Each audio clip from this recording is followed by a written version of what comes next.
బ్రహ్మాండంగా తెలంగాణను మనం అభివృద్ధి చేసుకుంటూ ముందుకు పోతుంటే మన వైపు ఇవాళ మన మీద సవతి తల్లి ప్రేమతో పగబట్టినట్టు ఎకనామిక్ శాంక్షన్స్ ఇంపోజ్ చేస్తారు శత్రు దేశాల మీద. ఆ పద్ధతిలో తెలంగాణ గొంతు నులిమే ప్రయత్నం చేస్తున్నది కేంద్ర ప్రభుత్వం. అడుగడుగున మనమేమో ఇందాక ఆయన అన్నాడు సార్, రఘునందన్ రావు గారు ఏదో సిద్ధాంతం చెప్పవేండు, ఆయనకు చెప్పాలి సార్ తప్పకుండా. ఈరోజు నేను ఇప్పుడే మా ఫైనాన్స్ సెక్రటరీ గారిని అడిగినా, మా ఆర్థిక మంత్రి గారిని అడిగినా లెక్క తీసుకున్నా సార్. లేటెస్ట్ లెక్క ఏంటంటే మనం ఈ లాస్ట్ 8.5 yearsలో ఇది నేను కానీ మా మంత్రులు కానీ మా ప్రభుత్వంలో ఉన్న పెద్దలు కానీ మాకై మేముగా మాట్లాడలేదు. మీ ఎంపీ గారు మీ మంత్రి గారు ఒక ఆయన మాట్లాడతాడు, ఏమంటాడు, ఒక ఆమె మీ మంత్రి గారు ఉన్నారు ఇక్కడికి వచ్చి కామారెడ్డిలో రేషన్ దుకాణాల ముంగట పంచాయతీ పెట్టింది. మా మోడీ గారు బొమ్మేది, మోడీ గారు బియ్యం పంపుతుండు కదా అని లొల్లి పెట్టింది. మేము లెక్కలు తీసినాం. మరి మోడీ గారు బొమ్మ పెట్టాలంటే లెక్క తీయాలి కదా. తీస్తే మాకేమొచ్చిందంటే ఈ 8 సంవత్సరాల్లో తెలంగాణ ప్రజలు ప్రత్యక్ష పరోక్ష పన్నుల రూపంలో మొత్తం కేంద్ర ప్రభుత్వానికి కట్టింది 4,20,797 కోట్లు. దయచేసి రాసుకోండి రఘునందన్ రావు గారు, మీకు అవసరం. 4,20,797 కోట్లు తెలంగాణ ప్రజలు ప్రత్యక్ష పరోక్ష పన్నుల రూపంలో కేంద్రానికి కట్టింది. కేంద్ర ప్రభుత్వం డెవల్యూషన్లో రాజ్యాంగ పరంగా ఫైనాన్స్ కమిషన్ ఇతరత్ర అన్ని రూపాల్లో ఎంత వస్తుంది, మనకి ఎంతో వెనుకకు వస్తుంది అంటే రూపాయి కడితే 46 పైసలు వెనుకకు వస్తుంది. 1,95,986 కోట్లు మాత్రం వెనుకకు వస్తుంది. అంటే తెలంగాణ సొమ్ము 2,25,000 కోట్లు బయట వెనుకబడ్డ ఉత్తరప్రదేశ్లో ఇంకొకడ తలసరి ఆదాయం చక్కగా లేని బీజేపీ పరిపాలిత రాష్ట్రాల్లో, శాతగాని అసమర్థ ప్రభుత్వాలు ఉన్న రాష్ట్రాల్లో వెనుకబడ్డ చాట్ల వాడుకుంటున్నారు. మాకేం అభ్యంతరం లేదు. దేశ నిర్మాణంలో జాతి నిర్మాణంలో తెలంగాణ భాగస్వామి కావడం మాకు గర్వకారణం, మనందరికీ గర్వకారణం, 4 కోట్ల మంది ప్రజలకు గర్వకారణం. బాధ ఎక్కడ అనిపిస్తుంది అంటే మీ రాజ్యసభ సభ్యుడు ఆయన ఉత్తరప్రదేశ్ నుంచి ఉన్నాడు, ఆయన స్టేట్మెంట్ ఇస్తాడు, సొమ్ము కేంద్రానికి సోకు తెలంగాణదట. ఎవరి సొమ్ముతో ఎవరు కులుకుతున్నారు అని అడగద్దా? ఎవరి సొమ్ముతో ఎవరు కులుకుతున్నారు? తెలంగాణకు మీరు 2,25,000 కోట్లు బాకీ ఉన్నారు. ఆ లెక్కకు వస్తే ఈ పైసలు ఇంకో కాడ ఖర్చు పెట్టుకుంటే మరి మా తెలంగాణకు థ్యాంక్స్ టు తెలంగాణ అని బోర్డు పెడతావా ఉత్తరప్రదేశ్లో?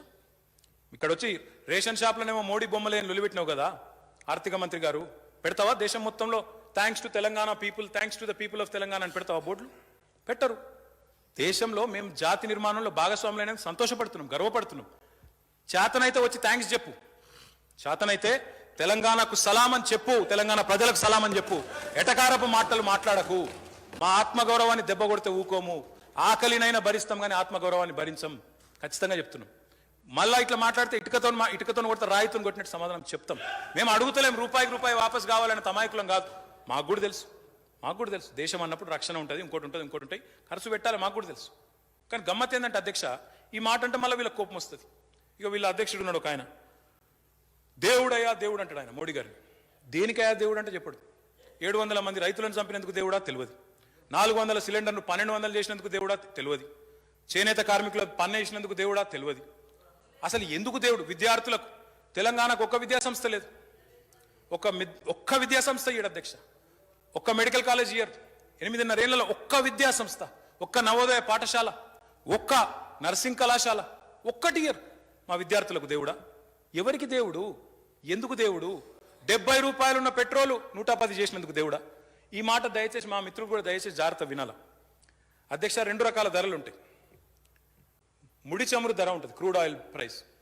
2014లో ముడి చమురు ధర it was around $90 per barrel 2014.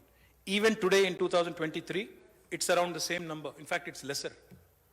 ముడి చమురు ధర మారలేదు, మధ్యలో పెరిగింది తగ్గింది మళ్ళీ గాడికే ఉంది.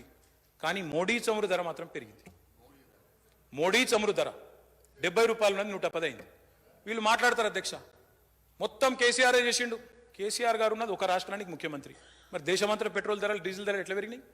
దేశమంతా ఉప్పు పప్పు మొత్తం కారం అన్ని పిరమిడ్లైనాయి, అది కేసీఆర్ చేసిందా? అంటే ముడి చమురు ధర మారదు, మోడీ చమురు ధర మాత్రం పెరుగుతుంది. ఏమైంది అధ్యక్ష? 30 లక్షల కోట్లు అడిషనల్ ఎక్సైజ్ డ్యూటీ అని సెస్సులను వేసి 30 లక్షల కోట్లు ప్రజల ముక్కు విండి వసూలు చేస్తూ ఉన్నారు. అందుకోసమా దేవుడు? ఎందుకు దేవుడు? 70 రూపాయలు 110 చేసినందుక, 400 రూపాయల సిలిండర్ 1200 చేసినందుక, 2 కోట్ల ఉద్యోగాలు అని చెప్పి 1 కోటి ఉద్యోగాలు సృష్టించినందుక, ఇల్లు ప్రతి ఒక్కడికి ఇల్లు ఇస్తా అని చెప్పి ఇల్లు ఇయ్యనందుక, రైతుల ఆదాయం డబుల్ చేస్తానని చేయనందుక, దేనికి దేవుడు? ఎవరికి దేవుడు? ఈ మాట అంటే మళ్ళా వీళ్ళు మోడీ గారిని అంటారు అధ్యక్ష. అందుకే నేను అంటున్నా అధ్యక్ష, ఇవాళ కేంద్ర ఖజానాకు మేము తెలంగాణ ప్రజలుగా డబ్బులు కడుతున్నందుకు గర్వపడుతున్నాం. అట్లాని ఇట్లాంటి కాంట్రిబ్యూటింగ్ స్టేట్, ఇట్లాంటి గ్రోయింగ్ స్టేట్ మీద కడుపు మీద కొట్టడం సమంజసమా? ఆత్మవిమర్శ చేసుకోండి. తెలంగాణను ప్రగతి ప్రస్థానంలో పరుగులు పెట్టిస్తుంటే కేసీఆర్ గారు అండగా ఉండాల్సిన కేంద్రమే పెద్ద గండమైంది. ఈరోజు ఎకనామిక్ శాంక్షన్స్ లాగా ఇంపోజ్ చేసి దాడి చేస్తూ ఈరోజు ఒక్కటి కాదు ఒక్క రంగంలో కూడా న్యాయం చేయరు.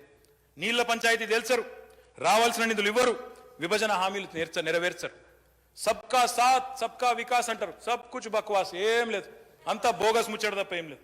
అధ్యక్ష, ఈరోజు తెలంగాణకు పంజాబ్ ముఖ్యమంత్రి వచ్చి పాఠాలు నేర్చుకుంటున్నారు, ఢిల్లీ ముఖ్యమంత్రి వచ్చి దిల్సే కితాబులు ఇస్తున్నారు, కంటి వెలుగు మా దగ్గర పెడతామని చెప్తున్నారు, అమెరికా సంస్థలు అవార్డులు ఇస్తున్నాయి. అనివార్యంగా కేంద్ర మంత్రిత్వ శాఖలు కూడా అవార్డులు ఇవ్వక తప్పలేదు. మీరు సహకరించినా సహకరించకపోయినా తెలంగాణ ప్రజలకు మంచి చేయాలన్న మా నిబద్ధతను ఎవరు దెబ్బతీయలేరు. అసెంబ్లీ సాక్షిగా అందుకే చెప్తా ఉన్నా, ఈ దేశానికి కావాల్సింది డబల్ ఇంజన్ సర్కార్ కాదు, కేసీఆర్ లాంటి డబల్ ఇంపాక్ట్ సర్కార్ కావాలి. డబల్ ఇంపాక్ట్ ఉండాలి. డబల్ ఇంజన్, ఒక ఇంజన్ మోడీ, ఇంకో ఇంజన్ అందరికీ తెలిసేందో. 2 इंजन मालूम है, सभी को मालूम है क्या 2 इंजन चल रहा है. दूसरा इंजन का नाम भी मैं लेना नहीं चाहता हूं असेंबली में, फिर सबको मालूम है.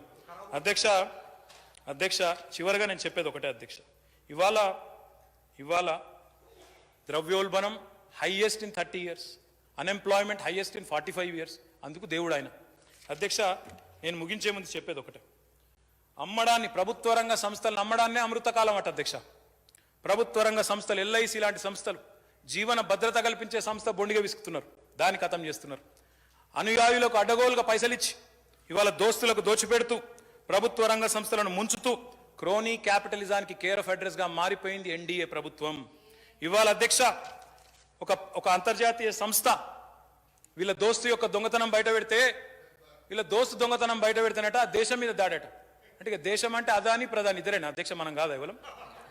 దేశం అంటే అదాని ప్రధాని ఇద్దరే, ఎవరు కాదు. వాళ్ళిద్దరి మీద ఎవరన్నా అంటే దేశం మీద దాడి. ఏంది అధ్యక్ష? ఇద్దరే మనుషులు, దేశం ఇంత 142 కోట్ల భారతదేశానికి మీరు ప్రతినిధులా? ఇంత అన్యాయమా? శ్రీలంకలో ఓపెన్ గా చెప్పిండు ఆయన, బయటకు వచ్చి మా ముఖ్యమంత్రి గారు అడిగినారు, దమ్ముంటే సమాధానం చెప్పు అన్నారు. పైరవికారులాగా ప్రధానమంత్రి పోయి అక్కడ ఆయనకు విద్యుత్ ప్రాజెక్ట్ ఇవ్వమని అదాని కోసం పైరవికార్ పాత్ర పోషించిన మాట వాస్తవం కాదా? దాని మీద ఎందుకు ఏ సంస్థ మాట్లాడది? ఈడీ ఏడవాయ్, సిబిఐ ఏడవాయ్, ఐటీ ఏడవాయ్, ఈ వేట కుక్కలను ఏడవనుకున్నాయి. అంటే ఈ రకంగా ఇంత నీతి లేకుండా, ఇంత నీతిబాహ్యంగా వ్యవహరించిన ప్రభుత్వం ఈ దేశంలో ఎప్పుడైనా ఉన్నదా? ఇది వరకు ఆలోచించండి. అధ్యక్ష, నేను ముగించేమని చెప్పేది ఒకటే అధ్యక్ష, అధికారం ఎవరికి శాశ్వతం కాదు, జీవితమే శాశ్వతం కాదు, అధికారం గింతంతదనలా. మేమే శాశ్వతం, మేమే మహానాయకులం అని విర్రవీగిన చాలా మంది నియంతలు పోయినారు అధ్యక్ష. చరిత్ర కాలగర్భంలో కలిసిపోయిన వీళ్ళు అంతకంటే పెద్దోళ్ళేం కాదు. తప్పకుండా నాకు విశ్వాసం ఉంది, వీళ్ళు చేసిన దుర్మార్గమైన కార్యక్రమాలు, నల్లధనం తెస్తామని తెల్లమొఖం వేసిండ్రు, మొత్తం దేశాన్ని సావగొట్టిండ్రు डिमोनेटाइजेशन तनी. आप सही बोले, डिमोनेटाइजेशन के बारे में आप सही थे, हम गलत थे. तब के टाइम पे हम लोग उसका मदद करे, हमारी अनफॉर्चुनेट ये थी वो. आज डबल इंपैक्ट मैं इसीलिए बोल रहा हूं. Why do I call my state the most successful startup of independent India? Because in 2013-14, sir, the GSDP of Telangana was 4,51,580 crore. As on today, the GSDP of Telangana is 13,27,495 crore. 155% growth. The per capita of Telangana, sir, in 2013-14 was 1,12,162 rupees. As on today, it is 3,17,115 rupees. 162% growth. What this country needs is not double engine sarkar, sir. It is double impact government led by a visionary leader like KCR. इसलिए हम उम्मीद करते हैं, బలంగా నమ్ముతున్నాం sir, ఈసారి ఖచ్చితంగా ఈ కార్పొరేట్ల సర్కార్ కాదు, దేశంలో కిసాన్ సర్కార్ వస్తుంది, రైతు సర్కార్ వస్తుంది. దానికి ఖచ్చితంగా కేసీఆర్ లాంటి ప్రతిభావంతమైన నాయకుడు నాయకత్వం వహిస్తాడు. తప్పకుండా మా మిత్రులు లేవనెత్తిన అన్ని ప్రశ్నలకు కూడా మరి సమాధానాలు దొరికినాయని నేను అనుకుంటా ఉన్నాను సార్.